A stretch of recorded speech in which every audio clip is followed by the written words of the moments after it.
हमारे समाज में स्त्री पुरुष के अलावा थर्ड जेंडर भी होते हैं, जिन्हें हम किन्नर कहते हैं। किन्नर सभी शुभ अवसरों पर नाच गाकर अपना पेट भरते हैं। किन्नर दो तरह के होते हैं, किन्न पुरुष और किन्नरी स्त्री। ये बात हम जानते हैं कि किन्नर होते हैं, लेकिन ये नहीं जानते कि किन्नरों की उत्पत्ति कैसे हुई। तो आइए आज हम आपको इसी बारे में बताने जा रहे हैं। स्वागत है दोस्तों आपका हमारे चैनल समय चक्र में। बहुत समय पहले की बात है कि एक प्रजापति के यहाँ पर एक इल नाम का पुत्र था। बड़ा होकर वह धर्मात्मा राजा बना। उसे शिकार करना बेहद पसंद था, तो वो सैनिकों के साथ एक बार शिकार करने गया। काफी शिकार करने के बाद भी उसका मन नहीं भरा, इसलिए वो और भी अधिक शिकार करना चाहता था। इसी कारण वह जंगल से होता हुआ उस पहाड़ पर जा पहुंचा, जहां भगवान शिव माता पार्वती के साथ विहार कर रहे थे।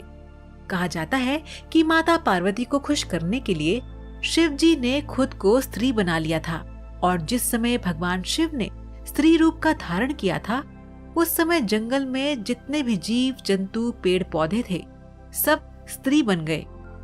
राजा इल और उसके सैनिक भी वहां मौजूद थे, तो वे भी स्त्री बन गए। स्त्री बनकर राजा इल बेहद दुखी हो गया, लेकिन उसे समझ नहीं आ रहा था कि वह क्या करे।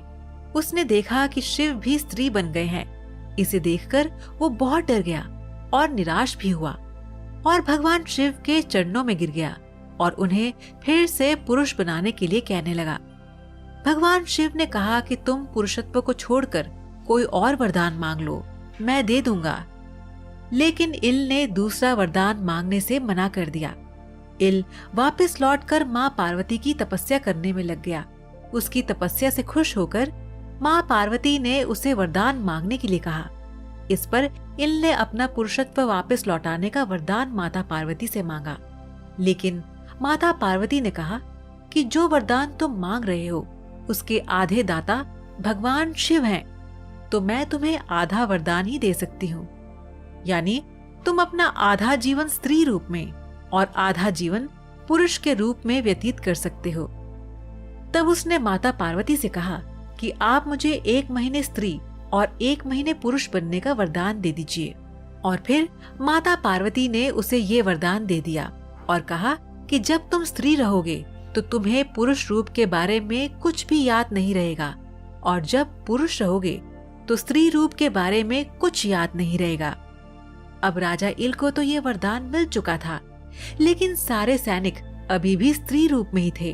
तब वे घूमते घूमते चंद्रमा के पुत्र महात्मा बुद्ध के आश्रम में जा पहुंचे।